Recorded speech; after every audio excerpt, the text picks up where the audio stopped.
I think cities are the ones that are really moving forward on this, and it's been hard to do it nationally, and it's going to probably be harder now, but I think that cities are really where it's going to happen, where the change is going to happen.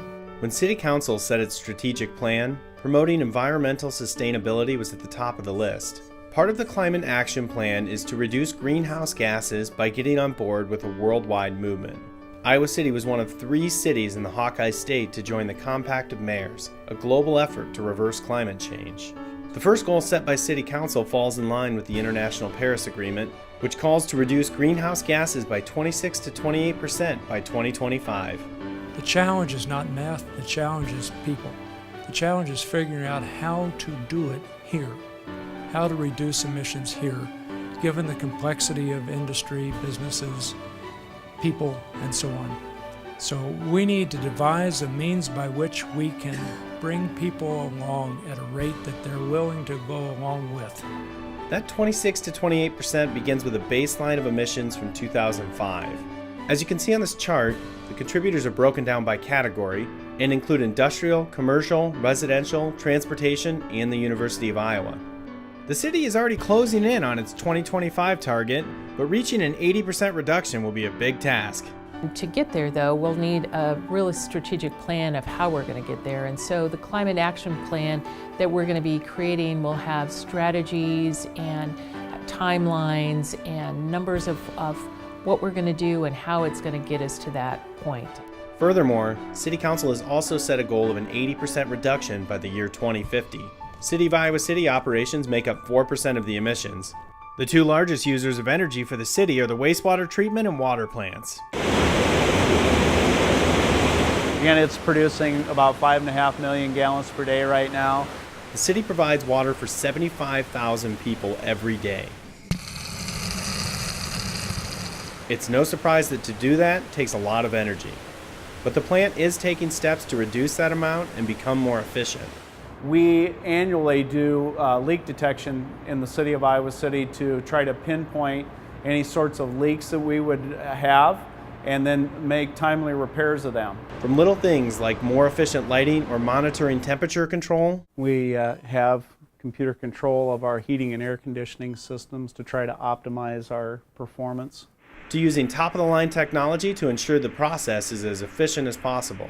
Where we actually have the ability to monitor and trend our statistics on our amperage and our kilowatt draw. And we calculate our efficiency off of that then. Recycling materials like lime also plays a role in reducing waste.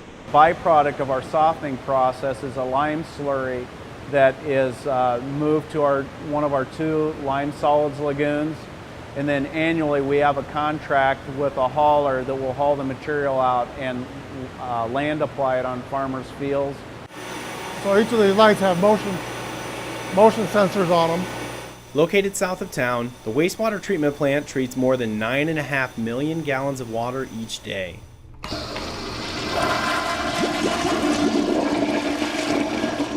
There is a similar theme at this plant. No energy saving measure is too small. Since we're only a 10-hour day operation, lighting in the plant is down to a minimum after 5 o'clock. And of course, embracing new technology also plays a role. This will regulate its speed. It is a turbo type blower, so it's a little more efficient, lower power usage. As microorganisms feast on the bacteria of the wastewater, methane is released.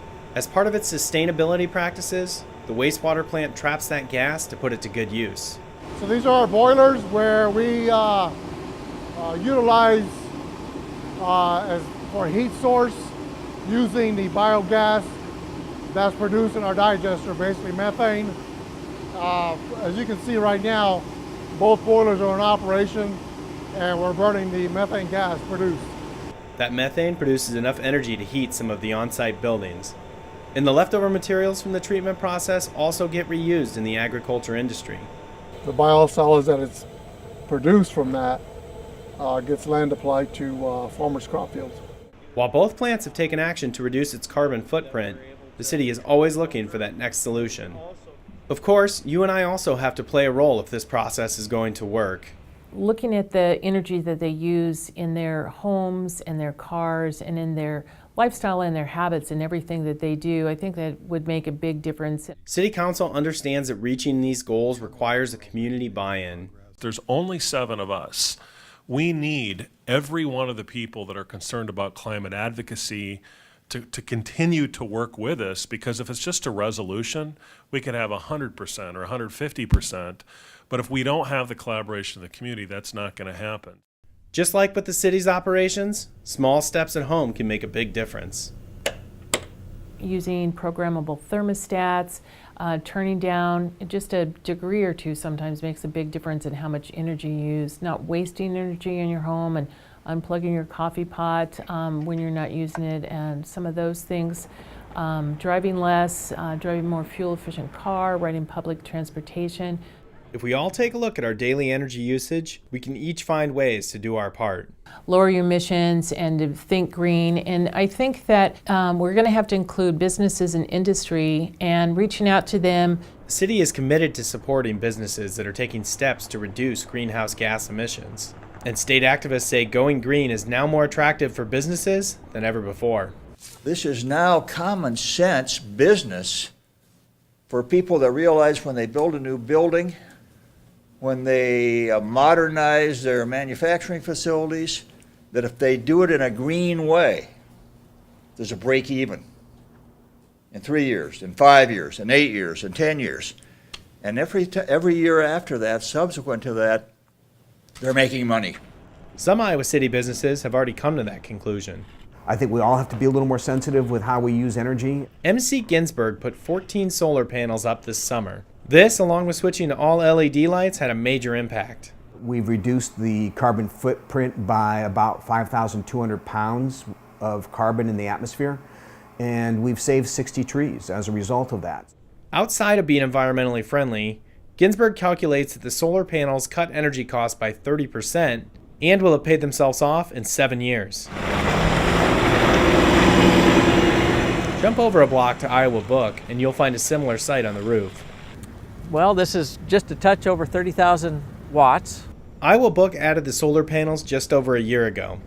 Again, it was a business decision, not just an environmental one. The tax credits made sense. You can write them off immediately, and it's just converting an old building into one that's viable in today's day and age. Not that money was the only motivation. I think it's a fantastic idea to help out the community. It reduces our carbon footprint. It's really kind of a no-brainer. When Midwest One Bank built its new building in downtown Iowa City, the company also made the decision to cover its rooftop with solar panels. Those create enough power to cover about 10% of the energy used at the building each day. With nearly 23,000 faculty and staff members, the University of Iowa is the largest employer in the city. Add on the more than 33,000 students, and it's clear that the school will have to be a part of this movement. The university has been a great partner for years. Not only is the university working to reduce energy use on campus, experts in the field of climate change are also getting involved on a larger scale. The impetus is great right now. There's a lot of momentum. Meet Dr. Jerry Schnorr, an accomplished professor of civil and environmental engineering at the university. While attending the UN Climate Change Conference in 2015, Schnorr and his students witnessed the Paris Climate Agreement come together. Cities and businesses are really where the rubber meets the road, and it's easiest for them to actually do an action.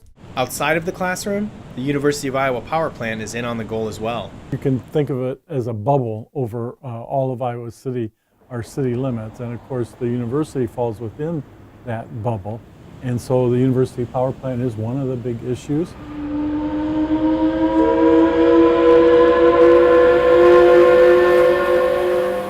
There's always little nooks and crannies in the old power plant. Built in 1926, this plant has seen a lot of changes over the years. So the layout of this plant now isn't like you would do a new plant. I mean, it's kind of a lean-to on lean-to. We fit things in place based on the space. The plant provides steam, water, and electricity to the entire campus, including the University of Iowa hospitals and clinics. Changing out the type of fuel used to run the boilers at the plant has become a top priority. We're definitely, in the process of reducing greenhouse gases, reducing that coal profile, and we'll continue to do that. Anderson says having a diverse number of options is key to being sustainable. Oat hulls is definitely our next highest fuel. Besides, natural gas is up there too. Miscanthus is becoming more prominent as we harvest more and more of it and get that program going. In 2003, the power plant began a partnership with Quaker Oats to provide oat hulls, more than 30,000 tons per year.